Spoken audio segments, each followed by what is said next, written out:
would have spoken to Tony and I before he got married, trust me, he wouldn't be so happy about the engagement. So yeah, I'm Dominican, like I said earlier, and I used to play Little League Baseball, as all Dominicans do, up until last week when they asked for my birth certificate. So you're not gonna see me at the championship game. Sorry, it's not gonna be there. But anyway, the next comic coming up to the stage is a dear cousin of mine. A lot of people say he looks like me. I just hope he doesn't commit any crimes because I have a clean record. Give it up, everyone, for Jacob Israel Lopez. For sure. How we doing, folks? All right. It's good to be here. It's been a little while since I've done this, so I had a little bit of the jitters. But, you know, as being Latino in America, we get over that shit real quick. You know what I mean? You know, growing up as a kid was a lot of fun. I had a great experience in going to parole blue school when I was a kid, which is Catholic school for those of y'all. This side of the room. Right. And what was fucked up was, my parents didn't speak English. You know, they were definitely from a third world country. So, one day I, signed up for a spelling bee. I was real proud. My mother's looking at me. She's like, "You gonna do a spelling bee, mijo?" I said, "Yeah, mommy, I'm gonna do a spelling bee." She said, "Okay, I'm gonna help you with the spelling bee." "Okay, mommy, we gonna do this together, mommy. We gonna do this together, mijo. Don't worry about it." Okay. So she starts asking me, "Spell a statue." I say, "No problem." S-T-A, no, mijo, you're not listening to me, mijo, you're not listening to me. A statue, with an E, mijo, with an E. Okay, mommy. E-S-T-A-U-E. Yes, mijo, yes, perfect. You're gonna do great, Next, mijo, spell for me the United States. You know, I'm a little kid, I'm trying to listen, trying to learn. Okay, mommy. The United States. J-U-N-I-T. Yes, mijo, just you're listening. You're going to do wonderful in spelling, mijo. So whole week they prep me, God bless their soul. And I get to this spelling bee, and I do my best. I try the hardest I can. Immediately after the spelling bee, I get called downstairs to go speak to the principal.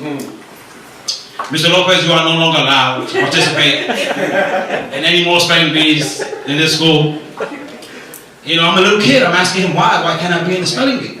He said, well, listen, the problem is that your Latin accent is so thick, it's coming out in your spelling, and it's going to confuse the other third world countries kids that come to school. Which was kind of messed up because, I went through certain little things like that when I was a kid, you know what I mean? Like, that instance in life actually kind of messed up my whole situation because I ended up getting thrown out of school and going to public school. And public school is real different than Catholic school. Let me tell you. I remember a time in class, I went to Seward Park High School when I was a kid, Lower East Side in the 80s. So we had rumbles, or gang fights, if you will. It was sort of like West Side Story, but not exactly. Because, West Side Story was the Puerto Ricans against the whites. I want to be in America. And my story was more like the blacks against the Dominicans. We happy to be in America. We happy. And it was messed up because, we'd be in class and the black kids would walk by us and they'd be like, "Hey, Julio, ain't it high tide? Should you be picking up a family member by a beach somewhere?" That was fucked up. But we would, retaliate and say shit like, "Yo, Jamal, how you stop 5 black kids from robbing you? You throw them a basketball." They would beat us on a regular basis. You gotta be real. They would whip our ass, but as Dominicans, we whip their asses in baseball. Okay. And we would explain to them, we have more things in common than what they thought. When we were back in the days, the Dominicans got caught in the slave trade as well. That's right. We got caught, but the only difference was that we took them skills, them slave trade skills, and we turned them into $1 million contracts. Okay. Because everybody here knows there's a bunch of millionaire Dominicans playing baseball, and what are they doing, people? What are they doing? They're swinging the bat. They cutting the shit king. I'm serious. Look, they're fielding the ball. They bundling the shit king. They're pitching, people. They tying up the street king. They tying up the king. We had hundreds of years of practice with this skill. That's why we own baseball. And as a kid, we used to argue about Jackie Robinson. We used to tell him Jackie Robinson was Dominican. They're like, no, he's not Dominican. He was black. I said, listen, for the first year in Major League Baseball, Jackie Robinson did not speak to no one but one guy from the media. When they used to call him a nigger and all these racist names, he never retaliated. He didn't speak the language. He was getting taught. He didn't know what was going on. He had good hair. Look, the clincher.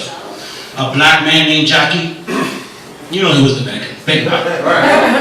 Take a look, y'all have a good night.